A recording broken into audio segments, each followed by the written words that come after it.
নমস্কার, শুভ সকাল। নিউজ ভ্যানগার্ডের পর্দায় আপনাদের প্রত্যেককে স্বাগত জানাচ্ছি। আপনাদের সঙ্গে রয়েছে এই মুহূর্তে আমি দিয়া। চোখ রাখছি এই মুহূর্তে গুরুত্বপূর্ণ খবরের দিকে, তবে শুরুতেই নজর রাখছি বাংলাদেশের দিকে। কারণ সাম্প্রতিক সময়ে বাংলাদেশে ভূমিকম্পের বেশ কয়েকটি ঘটনা ঘটেছে।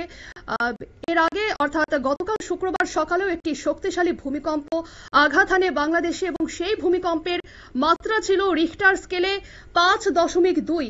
এবং আজ সকালে বাংলাদেশে ফের ভূমিকম্পের হানা, ফের ভূমিকম্প অনুভূত ঢাকার পাশে গাজীপুরে ভূমিকম্পের উৎপত্তি স্থল।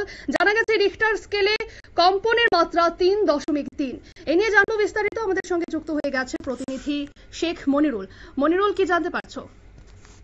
দেখো, আজ নরসিংদীর মাধবদীতে গতকালের ভয়ানক কম্পনের রেশ কাটতে না কাটতেই আজকে আবার বাংলাদেশের গাজীপুর অর্থাৎ ঢাকার পাশে গাজীপুরের পাইলে ধরা পড়লো ভূমিকম্পের ঢেউ।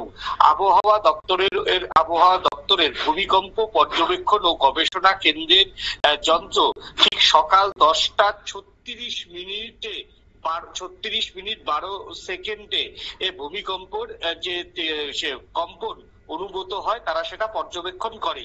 রিক্টার স্কেলে এই ভূমিকম্পের মাত্রা ছিল হচ্ছে 3.3। ভূমিকম্পের যে তীব্রতা সেটা মাইনর হলেও সাধারণ মানুষের মনে ফের দুশ্চিন্তা। ভূমিকম্প পর্যবেক্ষণ কেন্দ্রের দায়িত্বে থাকা কর্তব্যরত নিজাম উদ্দিন আহমেদ নিউজ ভ্যানগার্ডকে জানিয়েছে এটা একদম মাইনর ভূমিকম্প। উৎপত্তি স্থল হচ্ছে পাইল। এর আগের দিন শুক্রবার সকালে ঢাকার পূর্ব দিকে 13 কিলোমিটার দূরে 5.7 মাত্রার শক্তিশালী ভূমিকম্প কাঁপিয়ে দিয়েছিল রাজধানী সহ আশেপাশের জেলাগুলোকে। সেই কম্পনে 2 শিশু সহ এখনো পর্যন্ত 10 জনের মৃত্যুর খবর কনফার্ম করেছে ঢাকা, এবং তার মধ্যে হচ্ছে পুরানো ঢাকায় 4 জন, নরসিংদীতে 5 জন আর নারায়ণগঞ্জে 1 জন প্রাণ হারিয়েছে বলে কনফার্ম করেছে ঢাকা। বিভিন্ন জেলায় আহত হন প্রায় 2 শতাধিক মানুষ।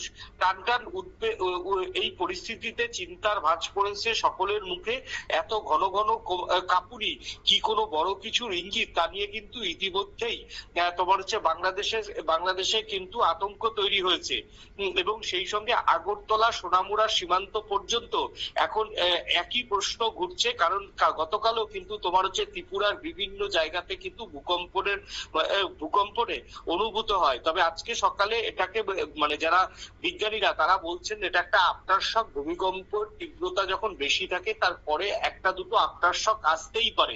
তবে আজকে নতুন করে কোনো ক্ষয়ক্ষতি হয়নি। তবে গতকাল কিন্তু পুরনো ঢাকার বেশ কিছু বাড়ি ভেঙে পড়ে, পুরনো ঢাকার যে বস্তিগুলি রয়েছে সেই বস্তিগুলি কিন্তু গতকাল ভেঙে যায়। তবে আজকে সেইভাবে কোনো ক্ষয়ক্ষতি হয়নি বলে এখনো পর্যন্ত কনফার্ম করেছে ভূমিকম্পের জন্য ঢাকা প্রশাসন। ধন্যবাদ মনিরুল। আপনারা শুনলেন, গতকালের রেশ কাটতে না কাটতেই ফের ভূমিকম্প অনুভূত বাংলাদেশে। ঢাকার পাশে গাজীপুরে ভূমিকম্পের উৎপত্তি স্থল।